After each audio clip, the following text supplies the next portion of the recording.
It is today. Welcome to MageeNews.com Week. As you know, this is the big week in Simpson County. We've got the Simpson County Super Bowl going on. It was really funny. A couple of days ago, I ran into somebody and they said, I don't understand this Simpson County Super Bowl. Well, I knew immediately they didn't grow up in Magee or in Simpson County. But I think that today I have the people with us that are the queen and king of the Simpson County Super Bowl, Joe and Joyce Barnes. And I just begged them to come and talk to me and give some information because I think you'll enjoy some of the facts and just the things that happened through the years with the ball games. And so we don't know how this is going to go. We don't even know what we're going to ask, but here we go. So I hope you'll enjoy it. But I do want you to tell us a little bit about how it got started or when the Burrheads and all that changed over. I think that's so interesting. Well, I don't know. They changed it back in the late 50s. Or late 40s, really. It changed, I think, about 1950. But some of the memories I have, because I grew up in Mendenhall and watched Magee in Mendenhall, I was playing around the field then. I wasn't playing on the field, but you know how kids do, like they do now, run around. And one thing that really stands out in my mind was Lloyd Jones was playing for Mendenhall, and Joe McNair was playing for Magee. Yeah, two good ones. They were kind of not the only players, but the better known players. And some way we were just playing around and the lights went out. Whole lights went out. Because back then they had telephone poles sitting out by the field. Right. Not behind the stadium. Right. Well, Joe had, I remember running a quarterback around the end and Lloyd tackling and they hit the telephone pole. Knock the lights out. I love it. I love it. This is power light, because Mendenhall had their own electrical company. They had to come down and turn them all back on. And of course, the players were sitting up in the stands and walking around talking, and you know, just like they did. It wasn't any fighting or anything like it. It was just real tough football. And then probably the next thing, and a lot of people remember this, we played here in Magee, and Joe Biden had just scored on a kickoff. Ran the kickoff back for a touchdown. And looked out in the middle of the field, and there was Ralph Sanders and Dan Tullis fighting on the ground. In the dirt, because we didn't have grass in the middle of the field at that time. And the dust was flying up and going. Of course, when everybody saw them fighting, Mr. Sanders took off out to take up for his son. Sure. Well, of course, Dan's daddy took off to take up for his son. Well, they did that. Everybody took off. And they had a little knockdown, drag out for a while, and it finally broke up. And nobody got hurt, and nobody got a penalty. They just called and everything settled down. But then the next year, we had the smoking of the peace pipe. Oh, cute. I love that, the smoking of the peace pipe. Well, I had forgotten who the mayor of Mendenhall was, but I did a little research last year, and with Dr. Rookberry was mayor of Mendenhall, and G.O. Parker was the mayor of Magee. But before the kickoff, we all got out on the field out there, and they brought two chairs out on the 50-yard line in Mendenhall. And they had somebody doing the MC, I forgot who the MC was, calling the game, but he announced everything. And they got out and lit up the pipe, and they smoked it and passed it over, and he smoked it and passed it back.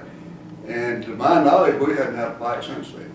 You know, isn't that interesting? These kids now don't know that story, but yeah, that is so interesting and neat. And that was, you know, that was some good thinking on somebody's side to think about bringing that in, because you know, so many memories that I have are, and probably are not even the true things, is all the right. Well, we've all got the rivalry forever and ever and ever, but it's really interesting how it was able to come together, and I think that's so important in anything within our county. You know, all the way I do. Well, Joyce, how many years do you think Magee and Mendenhall have been playing?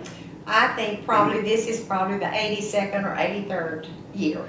Because I know we had a 75th several years ago. I remember it was several. It was, I'd say several. Yeah. And you know, it keeps flip-flopping back and forth. You know, Mendenhall went a few years, Magee went a few years. I think actually in the series, Magee's probably 2 or 3 years ahead. Okay, that's what I thought. Probably going to change, you know, because we don't we don't know what's gonna happen Thursday night. True. You never know. You never know McGee and Mendenhall. You know, it was so interesting to me that at the very first of the year, when I went to McGee and I started talking to different one of the football players, just doing, you know, things about the year starting, immediately those boys started talking about the Mendenhall game. I mean, we have not even played a ball game yet, and I'm like, you know, that's all it is about it. McGee sometime, it's a McGee Mendenhall game, all the way, That's right. all the way. If you beat Mendenhall, you've had a successful season. That's right. No matter how many games you've lost before. Or how much you got beat, How but much if you you beat got Mendenhall, beat, but if I you think beat that's them, true. That's it. That's That's your it. success. You do. I think the kind of the peak of the rivalry was when MageeTech or Universal Mm-hmm. was at their peak, and you had sisters working with sisters, and uncles working with uncles, and brothers working with brothers, and they had children in McGee, and they had children in Mendenhall, and everybody in Mendenhall would wear the black and gold all week long, and they even had pom-poms, and then That's neat. McGee would wear the red and gray, and they even had little cheerleading sections out when they take a break and go out in the back where they would eat lunch, and they'd keep things going. It was a real good rivalry. It wasn't, you know, vicious. But the people working in MageeTech from Patterson, New Jersey, like Mr. Right. Steinberg. Right. Well, he probably thought he didn't know what he dropped No, into. right at first, they didn't know what was going on. He said, what's all this going on? But before he left Mendenhall, he got involved in it and really enjoyed it, because I think he was scared it was going to be a little more than just good, hard fun. Mm-hmm. Well, I know I remember that I can remember the MageeTech deal too, and that they started playing the radio in there, you know, Oh, yeah. having the game going on for them, and it was such an event for the adults. It was really neat. It was really neat how it did. We had a lot of rivalry, more so, when we had WSJC. True, You know, because because you could talk the you could smack. talk. You could talk it, yeah. And Sandy Lee was so good at that, you know. She really was. She was. And this week I told them that when I started doing videos, that with my little flip video, which I love, that I wanted smack talking videos. Well, yesterday I went out in my yard and I didn't know who was out there, and I thought, Anthony must be putting me in a swimming pool. They had a huge hole in my backyard that had to do with the sewer line. Anyway, so they had several of the city of McGee workers out there. Y'all, I laughed. Lewis McGee was the funniest thing, and I've got the video on the website. It is so funny because he's like, I bleed red gray. You know, he went through the whole thing, and it was so neat. And you can tell that the McGee Mendenhall series is dear to a lot of people's heart. And although this is MageeNews.com, I still love the people in Mendenhall, and we do think about it and we enjoy hearing about the things they're doing up there. And we're going to talk some more about some things that are happening in McGee and happening for the game this Friday night. I hope you'll watch our videos and stay tuned. Thank you.